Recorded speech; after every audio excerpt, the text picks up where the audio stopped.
Vous devez vous souvenir qu'on a parlé des 8 machines simples que l'homme a créées. On a parlé des engrenages 18 pour 1. Aujourd'hui, on va aborder le cas des engrenages speed.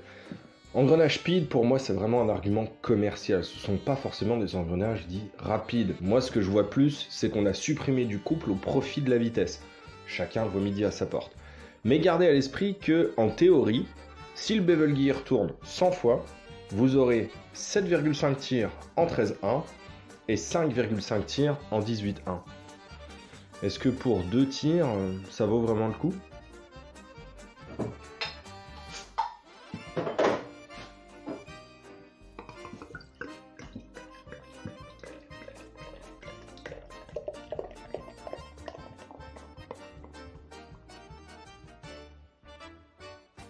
Oula. Bière au miel. Alors, cette année, c'est pas mon miel. Ça a été vraiment une année horrible. Donc du coup, je me suis mis en cheville avec un autre rucher qui me propose son miel. Et quoi de mieux que de boire cette bière dans le bocal qui a contenu le miel.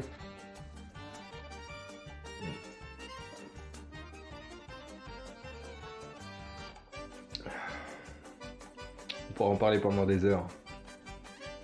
Mais vous n'êtes pas venu pour ça.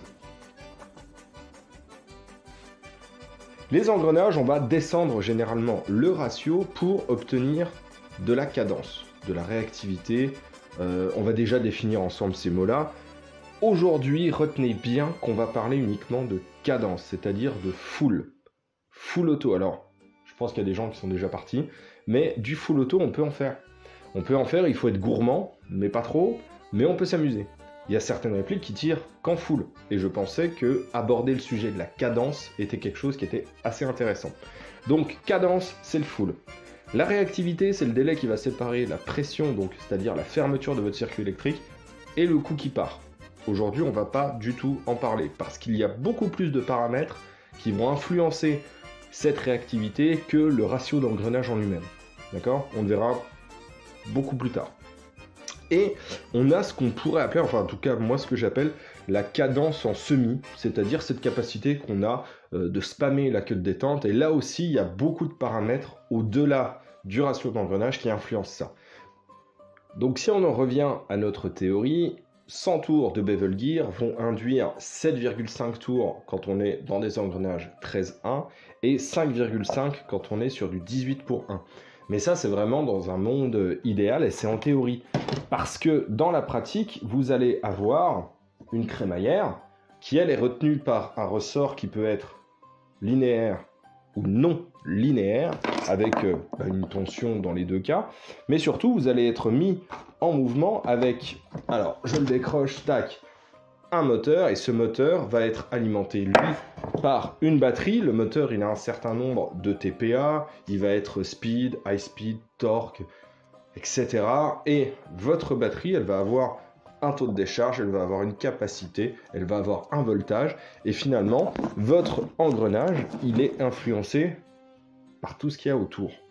Et c'est pour ça qu'il faut voir ensemble quels sont les résultats.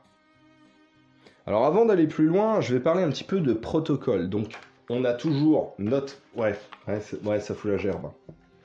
Ouais, je sais. Moi je m'y habitue un peu, mais je pense que vous, ça doit piquer toujours autant.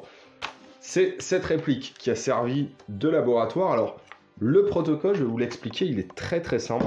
J'ai pris 2 répliques chez moi, 2 répliques qui ont des cadences de tir différentes, et je les ai passées au chrony. Je les ai passées au chrony, ça m'a donné 2 valeurs différentes. J'ai fait plusieurs fois les tests, ça me donnait à chaque fois les mêmes choses. Et je me suis dit, pour aller de plus en plus vite, finalement, ce sera intéressant de ne pas avoir à remonter la réplique en totalité dès lors que je change le ressort, que je change le moteur, et ainsi de suite. Donc j'ai téléchargé une appli qui est capable de mesurer les BPM quand on enregistre un son. Donc fort de ça, j'ai pu enregistrer les tirs de ma gearbox à vide, et ensuite vérifier avec mon chrony en remontant la réplique si ça correspondait. Et ça correspond parfaitement. Comme je dis souvent, c'est l'épaisseur du trait. On est sur 1 ou 2 tirs en moins ou en plus, selon qu'on passe au chrony ou qu'on passe avec cette petite application. Donc ça m'a permis, moi, au fur et à mesure du temps, de pouvoir avoir une gearbox posée sur la table, 2 autres gearbox sorties de leur réplique, avec chacune un moteur speed, un moteur torque, le moteur standard entre les deux. Et en fait, de pouvoir switcher et de mettre ma cage moteur high torque, la visser dessus, presser la queue de détente de mon autre gearbox qui est alimenté en LiPo 7.4 ou 11.1, on va le voir, il y aura pas mal de tableaux dans cette vidéo.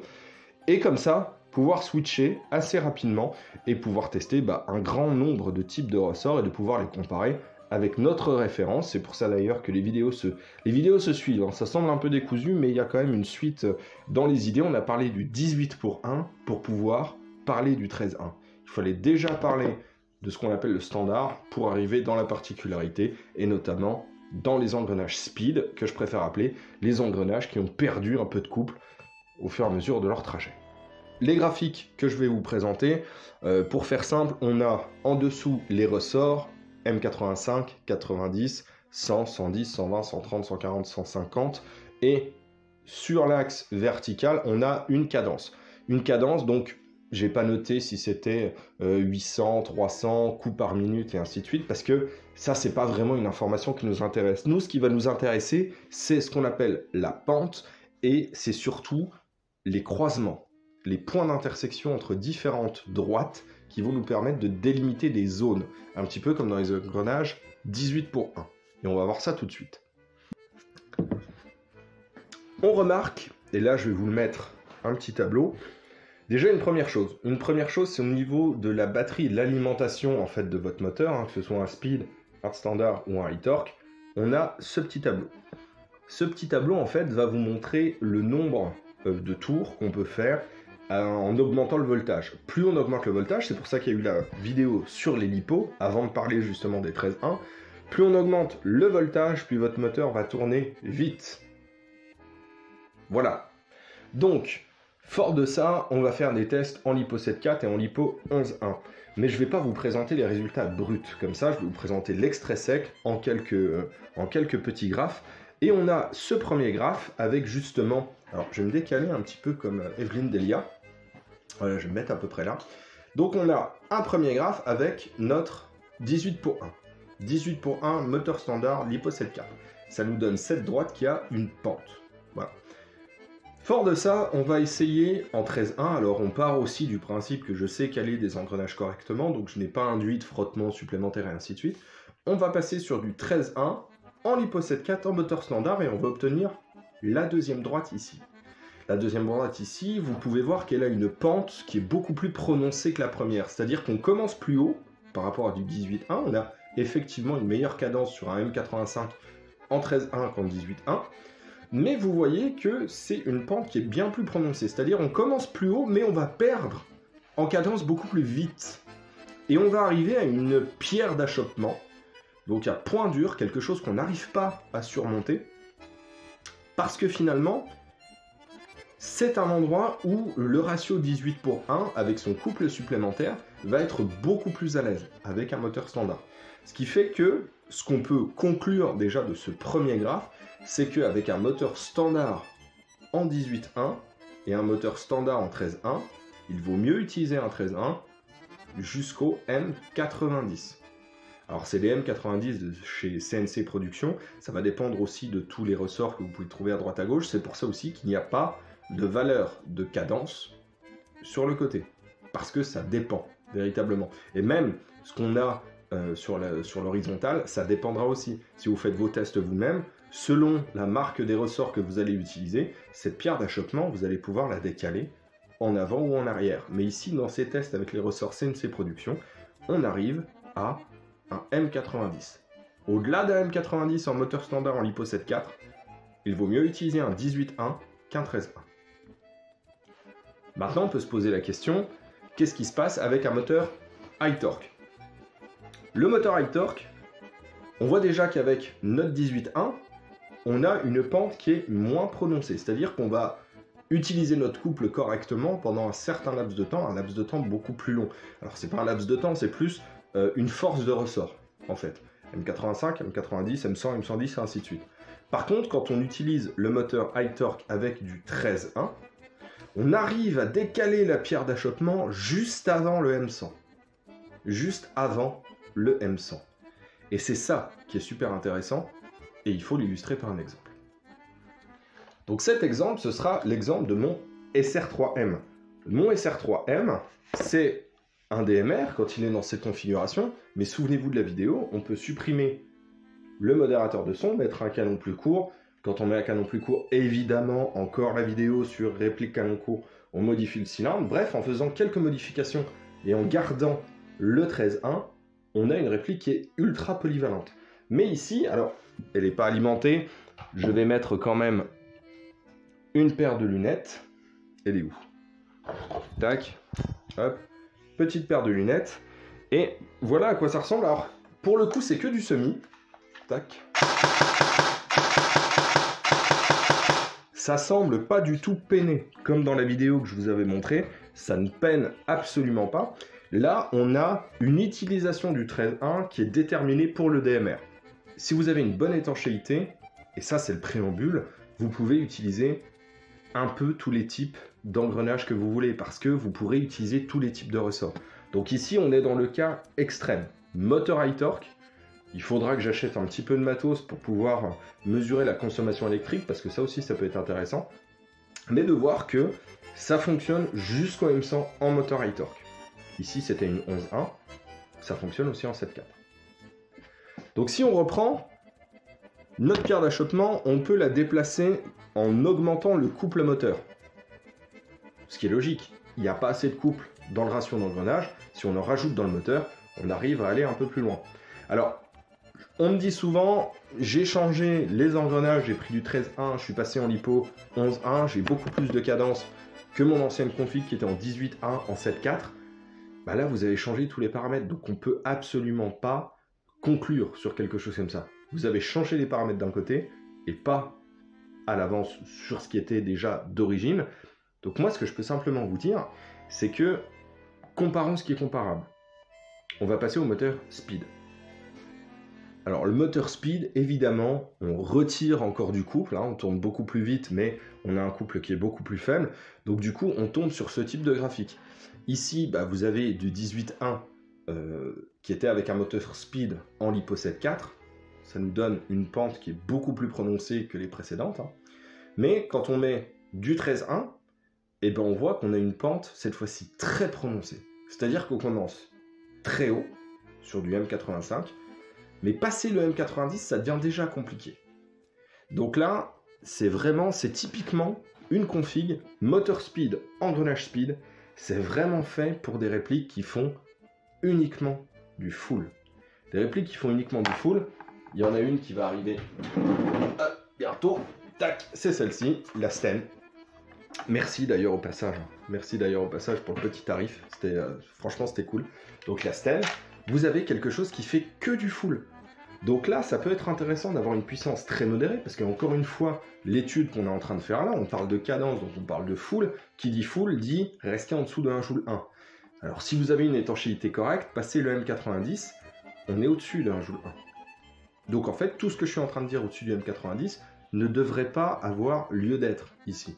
Mais bon, voilà, on peut se faire plaisir quand même de temps en temps. Alors, pour ceux qui arrêtez de taper les mags. Arrêtez de faire ça, enclenchez-les correctement, ça se passe très très bien. Arrêtez de frapper à l'arrière comme ça. La seule chose que vous allez faire, c'est péter un truc. Donc on arrête ça.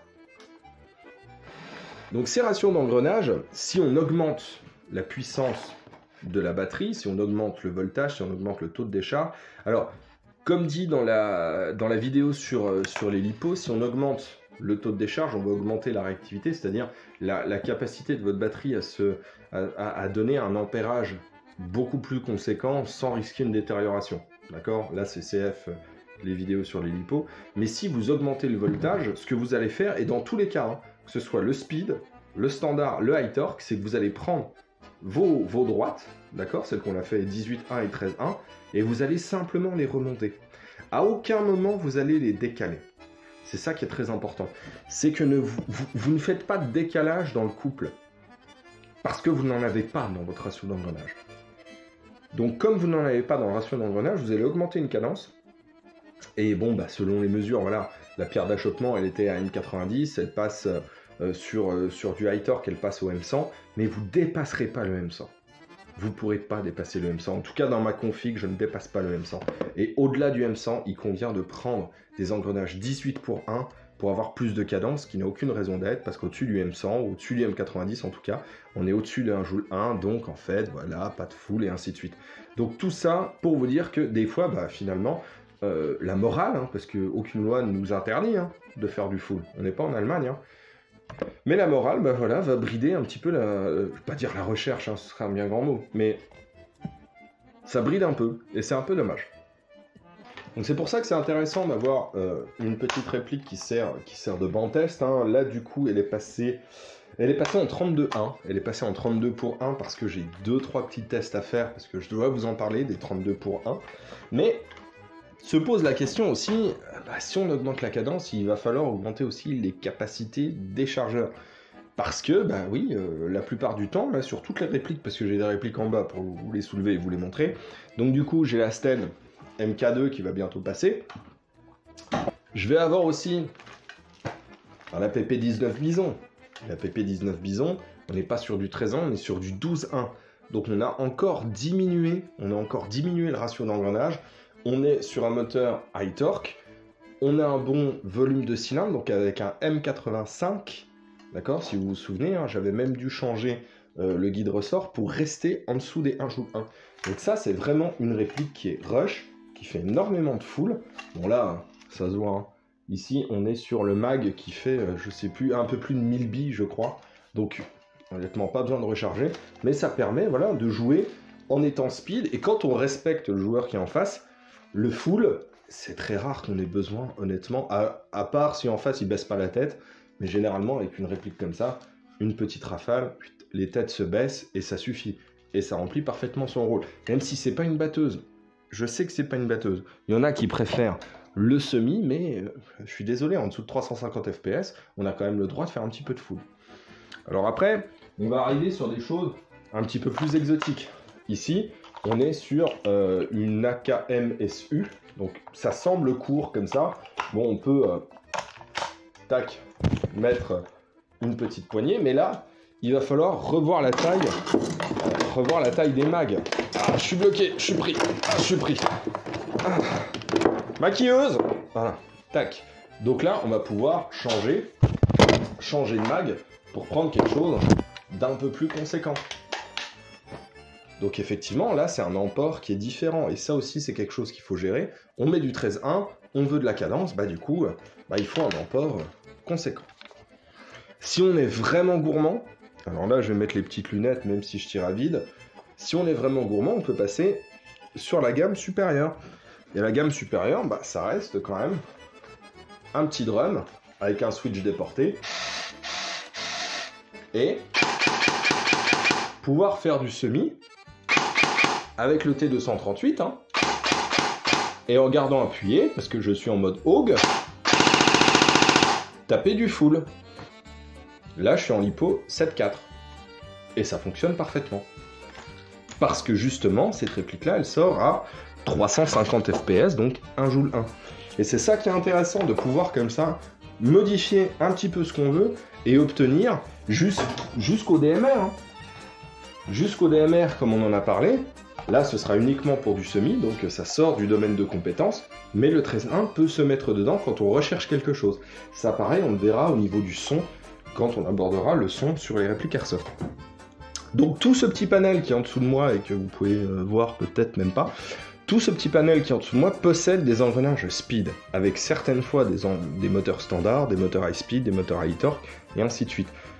L'engrenage speed, c'est l'engrenage qui va nécessiter le plus de travail au niveau de l'équipe complète. Quand je dis l'équipe complète, c'est quel ressort vous allez utiliser, linéaire ou non, quel moteur vous allez utiliser, quel piston vous allez utiliser, des pistons allégés ou pas, parce que quand on recherche de la cadence, il y a certains points de détail qui sont pas négligeables du tout. Et ça, ensemble, il faudra qu'on en parle.